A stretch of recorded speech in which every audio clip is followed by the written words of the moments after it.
एक वीरान पहाड़ पर एक अजनबी खड़ा है। उसके कंधों पर एक लाश है। सर्द हवाएं चल रही हैं और आसमान धुंध से ढका हुआ है। तभी उसकी भारी आवाज गूंजती है, मैं एक चलता फिरता लाश हूं, बिना आत्मा के।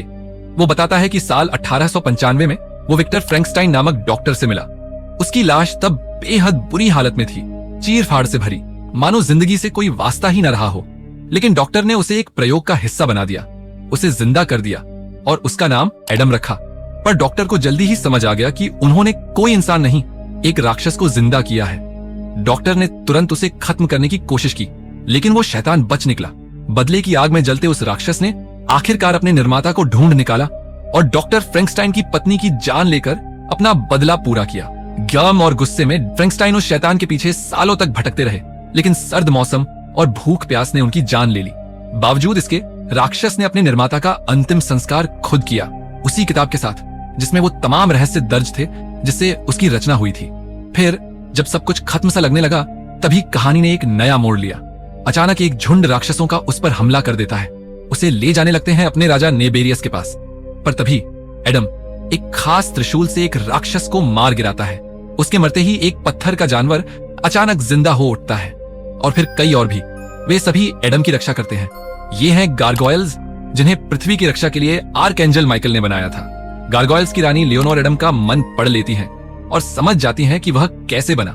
लियोनोर एडम को बताती है कि यह युद्ध कितना बड़ा है। स्वर्ग में सैटर्न और माइकल की जंग के बाद सैटर्न ने हजारों राक्षसों को धरती पर भेजा, इंसानियत को खत्म करने के लिए।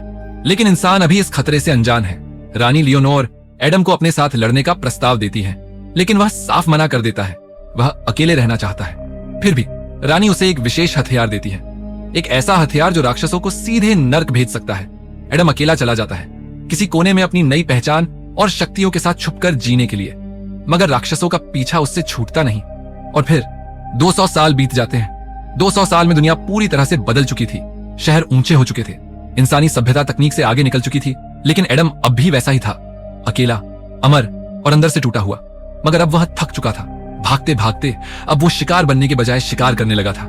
हर उस राक्षस को ढूंढ ढूंढ कर खत्म कर रहा था जो उसका पीछा करता। लेकिन एक दिन जब वो एक राक्षस से लड़ रहा था, तो गलती से एक मासूम इंसान की जान चली जाती है। इस हादसे की खबर जब गारगोयल्स को लगती है, तो वे तुरंत एडम को पकड़ लेते हैं, क्योंकि अब इंसानों को गारगोयल्स और डीमंस की मौजूदगी का अंदाजा हो गया था। ये एक खतरनाक भूल थी। सजा के तौर पर एडम को हमेशा के लिए गारगोयल्स की जेल में कैद कर लिया जाता है। लेकिन उसी लड़ाई से बच निकला एक राक्षस, जो सीधे अपने राजा नेबेरियस के पास पहुंचता है और बताता है एडम जिंदा है। यहीं से खुलता है एक और गहरा रहस्य। राजा नेबेरियस और उसका साथी वैज्ञानिक कार्ल एक भयानक प्रोजेक्ट पर काम कर रहे हैं, मरे हुए को जिंदा करने का प्रोजेक्ट, ठीक वैसे ही जैसे फ्रैंकस्टाइन ने किया था। अब जब उन्हें पता चलता है कि फ्रैंकस्टाइन का वही मॉन्स्टर एडम अभी जिंदा है, तो वो तुरंत अपने सबसे ताकतवर राक्षसों को भेजते हैं। जाओ, उसे ढूंढो, उसे पकड़ कर लाओ। उनका मकसद है एडम से वो रहस्य छीनना जिससे वो अनगिनत लाशों को जिंदा कर सके और दुनिया को गुलाम बना सके। फिर होता है हमला। हजारों राक्षसों की सेना गारगोयल्स के कैथेड्रल पर टूट पड़ती है। गारगोयल्स बनाम डीमंस एक महायुद्ध छिड़ जाता है। चारों ओर बस मौत का तांडव। गारगोयल्स सैकड़ों राक्षसों को नरक भेजते हैं, लेकिन खुद भी भारी नुकसान उठाते हैं। और फिर और केजिया, 2 बहादुर गारगोयल्स शहीद हो जाते हैं। इस भारी क्षति को देखकर गारगोयल्स को एहसास होता है कि अब वक्त आ गया है एडम को आजाद करने का। अब एडम भी उनके साथ मिलकर राक्षसों का शिकार करने लगता है। लेकिन तभी युद्ध का मुख्य सेनापति जुरियल सामने आता है। जब एडम उसके हाथ नहीं आता, तो वो गारगोयल्स की रानी लियोनोर को अगवा कर लेता है।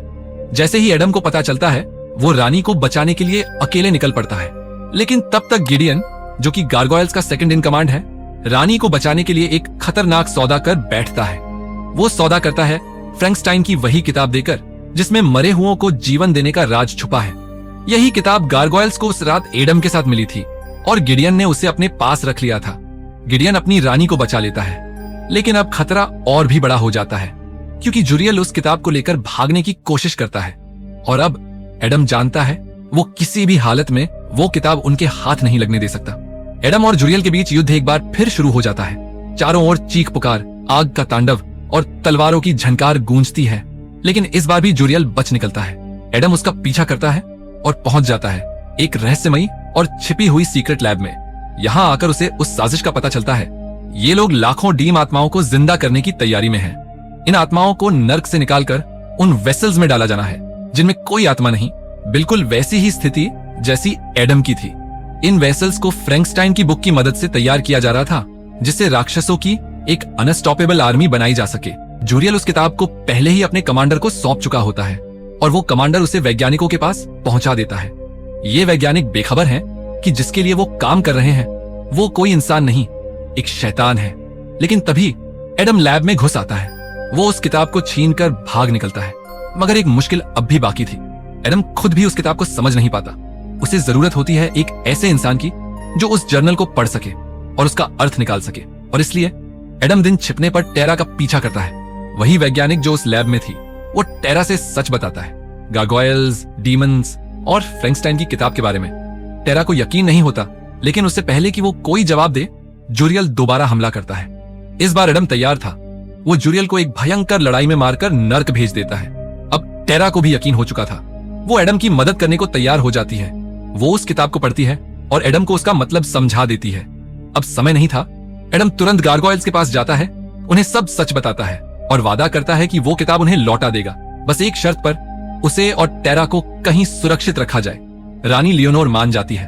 वो कहती है, टेरा को कैथेड्रल ले आओ, हम उन्हें वहां से सुरक्षित जगह भेज देंगे। लेकिन जैसे ही एडम वहां से चला जाता है, कहानी एक और मोड़ लेती है। असल में लियोनोर गद्दार होती है। उसका मकसद सिर्फ एडम, टेरा और उस किताब को कब्जे में लेना था। वो कहती है, अब और नहीं, इंसानों की खातिर हम एडम को जिंदा रखकर जोखिम नहीं उठा सकते। और फिर वो अपने सबसे वफादार योद्धा गिडियन को एक आदेश देती है, एडम को खत्म करो और वो किताब लेकर लौट आओ। गिडियन और एडम के बीच आखिरी भिड़ंत शुरू होती है। हर वार में गूंजती है दोनों की ताकत। लेकिन गारगोयल्स की शक्ति के आगे एडम कमजोर पड़ता दिखता है, मगर एडम सिर्फ ताकत से नहीं, दिमाग से भी लड़ता है और आखिरकार वो गिडियन को मारकर उसे स्वर्ग पहुंचा देता है। इसी के साथ उसे लियोनोर की साजिश का भी पता चल जाता है। अब कोई रिस्क नहीं, वो फ्रैंकस्टाइन की उस किताब को जला देता है ताकि वो रहस्य हमेशा के लिए खत्म हो जाए। मगर कहानी यहीं खत्म नहीं होती। टेरा को अगवा कर लिया गया होता है। निबेरियस को समझ आ गया था कि टेरा ने किताब पढ़ ली है। अब वो टेरा के सामने उसके पार्टनर की जान लेने की धमकी देता है, मुझे वो रहस्य बता दो, नहीं तो इसका अंत यहीं कर दूंगा। मजबूरी में टेरा झुक जाती है और 200 साल पुराना सपना पूरा होने की ओर बढ़ता है। वेसल्स में जान आने लगती है और राक्षसी आत्माएं उनमें समाने को तैयार हो जाती हैं। लेकिन तभी एडम एक चाल चलता है। वो गारगोयल्स को अपने पीछे लगाकर निबेरियस की लैब तक पहुंच जाता है। लियोनोर को समझ आता है कि एडम उन्हें जानबूझकर यहां लाया है। अब कोई चारा नहीं, युद्ध शुरू होता है, अच्छाई और बुराई का महायुद्ध। इधर एडम टेरा को बचाने के लिए निबेरियस से भिड़ता है और उधर लियोनोर की सेना वो डेड आर्मी देखकर हैरान रह जाती है। हजारों राक्षसी आत्माएं वेसल्स में समा चुकी होती हैं। गारगोयल्स को समझ आ जाता है, अगर उन्हें रोका नहीं गया तो सब कुछ खत्म हो जाएगा। एक एक करके वो उन वेसल्स को नष्ट करने लगते हैं। कईयों में तो जान आ चुकी होती है, मगर समय से पहले उन्हें खत्म कर दिया जाता है। उधर एडम और निबेरियस की अंतिम टक्कर होती है। निबेरियस उस पर मंत्र पढ़ता है और एडम के शरीर को राक्षसी आत्मा से भरने की कोशिश करता है। एडम तड़पता है, बिखरता है, लेकिन उसकी आत्मा अब जाग चुकी थी। राक्षसों की आत्माएं सिर्फ उन्हीं शरीरों में जा सकती थीं जिनमें आत्मा न हो, और अब एडम के पास थी एक आत्मा। निबेरियस कामयाब नहीं हो पाता और एडम उसे भी खत्म कर देता है। राक्षसों का राजा नर्क में भेज दिया जाता है। जैसे ही वो मारा जाता है, पूरी राक्षसी सेना खींचकर वापस नर्क में चली जाती है। निबेरियस का शरीर फटने लगता है और उसकी ताकत हर ओर फैलने लगती है। एडम और टेरा उसमें गिरते हैं, मरने ही वाले होते हैं, लेकिन तभी लियोनोर आ जाती है। वो दोनों को खींचकर बचा लेती है। वो अब सब कुछ समझ चुकी थी और एडम को गिडियन की जान लेने के लिए माफ कर देती है। फिर आता है आखिरी विदाई का पल। एडम टेरा से कहता है, शायद मेरा रास्ता अलग है, लेकिन मेरी लड़ाई अभी बाकी है। और फिर एक वादा करता है, जब तक एक भी राक्षस जिंदा है मैं लड़ता रहूंगा इंसानियत के लिए। और फिर खुद को एक नाम देता है, फ्रैंकस्टाइन। और यहीं पर यह कहानी खत्म हो जाती है। लेकिन अगर आप जानना चाहते हैं कैसे एक बूढ़ा दुनिया के सबसे सुरक्षित जेल से भाग निकला, तो राइट वाली वीडियो पर क्लिक करिए।